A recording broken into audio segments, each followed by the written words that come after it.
Hormuz കടലിടുക്കിൽ ഉയരുന്ന സംഘർഷാവസ്ഥയും അതിനെ നേരിടാനുള്ള സഖ്യരാഷ്ട്രങ്ങളുടെ നിലപാടുകളും പശ്ചിമേഷ്യയിലെ പ്രതിസന്ധിയെ കൂടുതൽ സങ്കീർണമാക്കുകയാണ്. ഇറാന്റെ ഭീഷണിയെ ചെറുക്കാൻ യുഎസിനൊപ്പം ചേർന്ന് പ്രവർത്തിക്കാൻ പല സഖ്യരാഷ്ട്രങ്ങൾക്കും തയ്യാറാകാത്തത് അമേരിക്കൻ പ്രസിഡന്റിനെ അസ്വസ്ഥമാക്കിയിട്ടുണ്ട്. ഫെബ്രുവരി 28 ആരംഭിച്ച യുദ്ധം ഇനിയും പരിഹരിക്കാതെ തുടരുന്നതിനാൽ ഹോർമൂസസ് വഴിയുള്ള കപ്പൽ ഗതാഗതം വലിയ തോതിൽ തടസ്സപ്പെട്ടു. ഇതോടെ ആഗോള വ്യാപാരത്തിലും എണ്ണ വിപണിക്കും വലിയ ആഘാതമുണ്ടാക്കി. എന്നാൽ ഇറാൻ ക്രൂഡ് ഓയിൽ കയറ്റുമതി തുടരുന്നതും ശ്രദ്ധേയമാണ്. യുദ്ധം യുഎസ് ഏകപക്ഷീയമായി ആരംഭിച്ചതാണെന്ന് പല രാജ്യങ്ങളും കാണുന്നത്. അതുകൊണ്ട് തന്നെ അവർ നേരിട്ട് ഇടപെടാൻ മടിക്കുകയാണ്. നിലവിലെ സാഹചര്യത്തിൽ ഹോർമൂസസിലേക്ക് പടക്കപ്പലുകൾ അയക്കാനുള്ള തീരുമാനമില്ല എന്ന് ജർമ്മനി, സ്പെയിൻ, ഇറ്റലി തുടങ്ങിയ രാജ്യങ്ങൾ അറിയിച്ചിട്ടുണ്ട്. ഹോർമൂസസ് സംരക്ഷിക്കാൻ യുഎസിനൊപ്പം ചേരാൻ മറ്റു രാജ്യങ്ങൾ തയ്യാറാകാത്തത് ക്രൂഡ് ഓയിൽ വില വീണ്ടും ഉയർത്തി. ബ്രെന്റ് ക്രൂഡ് 2.43% ഉയർന്ന് $102 WTI $95 മർബൻ ക്രൂഡ് $106. ഹോർമോസസിലൂടെ കൂടുതൽ കപ്പലുകൾ കടത്തിവിടുമെന്ന സൂചനകളെ തുടർന്ന് വില അല്പം താഴ്ന്നിരുന്നു. ഇത് രാജ്യാന്തര തലത്തിൽ വിപണികളെ ഉയർത്തി. എന്നാൽ ട്രംപിന്റെ പ്ലാൻ നടക്കില്ല എന്ന് നിക്ഷേപകർക്ക് തോന്നിയതോടെ വില വീണ്ടും ഉയരുകയായിരുന്നു.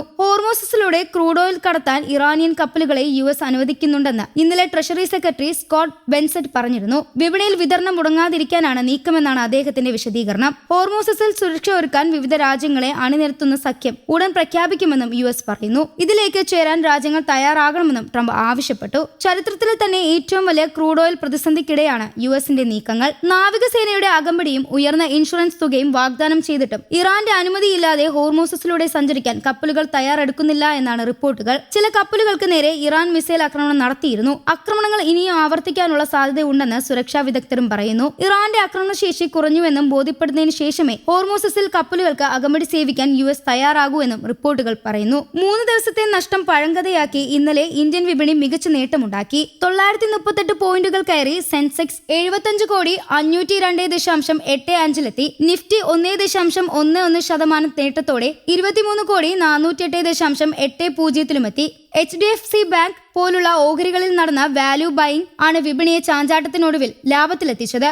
മികച്ച കമ്പനികളുടെ ഓഹരികൾ യഥാർത്ഥ വിലയേക്കാൾ താഴ്ന്നെത്തുമ്പോൾ വാങ്ങുന്നതിനാണ് വാല്യൂ ബൈയിങ് എന്ന് പറയുന്നത്. ഇന്ന് ഇന്ത്യൻ വിപണി സൂചികൾ ഉയർന്ന വ്യാപാരം തുടങ്ങാനായിരുന്നു സാധ്യത. യുഎസ് ഇറാൻ യുദ്ധത്തിൽ ആശങ്കയുണ്ടാക്കിയെങ്കിലും ആഗോളതലത്തിൽ ഓഹരി വിപണികൾ ഉയർന്ന ഇന്ത്യയിലും പ്രതിഫലിക്കും. ഇന്നലെ യുഎസ് വിപണികളിൽ മികച്ച നേട്ടത്തിലായിരുന്നു. ആർട്ടിഫിഷ്യൽ ഇന്റലിജൻസ് ഓഹരികളുടെ മാറ്റമാണ് വിപണിയെ നേട്ടത്തിലാക്കിയത്. എൻവിഡിയ, ആപ്പിൾ, മൈക്രോസോഫ്റ്റ്, ആമസോൺ, ടെക്സ്ല തുടങ്ങിയ കമ്പനികളുടെ ഓഹരികൾ മികച്ച നേട്ടമുണ്ടാക്കി. എന്നാൽ അമേരിക്കൻ ഓഹരി ഫ്യൂച്ചറുകൾ ഇടിവിലാണ്. യൂറോപ്യൻ വിപണികളും നേട്ടത്തിലായിരുന്നു. തുടക്കത്തിലെ ക്ഷീണം മാറ്റി വിപണിയിൽ വീണ്ടും പച്ച തെളിഞ്ഞു. ഇന്നലത്തേന് സമാനമായ വാല്യൂ ബൈയിങ് പ്രവണതയാണ് ഇന്നും വിപണിയിലുള്ളത്. ഇറാൻ യുദ്ധത്തിനിടയിൽ തുടർച്ചയായ 2ാം ദിവസമാണ് വിപണി നേട്ടത്തിലാകുന്നത്. മുഖ്യ ഓഹരി സൂചികയായ സെൻസെക്സ് 330 പോയിന്റ് കയറി 75,831 എന്ന നിലയിലാണ്. ഇന്ന് നേട്ടത്തോടെ ആരംഭിച്ച ഇരു സൂചികകളും പിന്നീട് നേരത്തെ നഷ്ടത്തിലായി മാറി. സെൻസെക്സ് 42 പോയിന്റ് നഷ്ടത്തിലും നിഫ്റ്റിയിൽ 21 പോയിന്റ് ഇടിവിലുമാണ് വ്യാപാരം പുരോഗമിക്കുന്നത്. പശ്ചിമേഷ്യൻ പ്രതിസന്ധിക്കിടെ വമ്പൻ കുതിപ്പുമായി ഇന്ത്യൻ ഓഹരി വിപണി. ഇരു സൂചികകളും 1% നേട്ടത്തിലായി. 3 ദിവസത്തെ തുടർച്ചയായ നഷ്ടത്തിന് ശേഷമാണ് തിരിച്ചുവരവ്. കഴിഞ്ഞ ദിവസങ്ങളിൽ ക്രിസ് റൈറ്റിന്റെ സമൂഹ മാധ്യമങ്ങളിലെ ഒരു പോസ്റ്റും ഏറെ വിവാദമായിരുന്നു. ഹോർമൂസിൽ എണ്ണ ടാങ്കറുകൾക്ക് യുഎസ് പടക്കപ്പൽ സുരക്ഷ ഒരുക്കിയെന്നായിരുന്നു അദ്ദേഹത്തിന്റെ എക്സിലെ പോസ്റ്റ്. എന്നാൽ മിനിറ്റുകൾക്കകം ഇത് പിൻവലിച്ചു. ഇതിനിടയിൽ ക്രൂഡ് ഓയിൽ വില കുത്തനെ ഇടിഞ്ഞു. ഇങ്ങനൊരു സംഭവം നടന്നിട്ടില്ല എന്ന് വൈറ്റ് ഹൌസ് സ്ഥിരീകരിച്ചതിന് പിന്നാലെ വില വീണ്ടും ഉയർന്നു. വൈറ്റ് ഹൌസിലെ പുതിയൊരു ജീവനക്കാരന് സംഭവിച്ച പിഴവാണ് ട്വീറ്റിന് പിന്നിലെന്നാണ് ഔദ്യോഗിക വിശദീകരണം. News desk Kerala Kaumudi.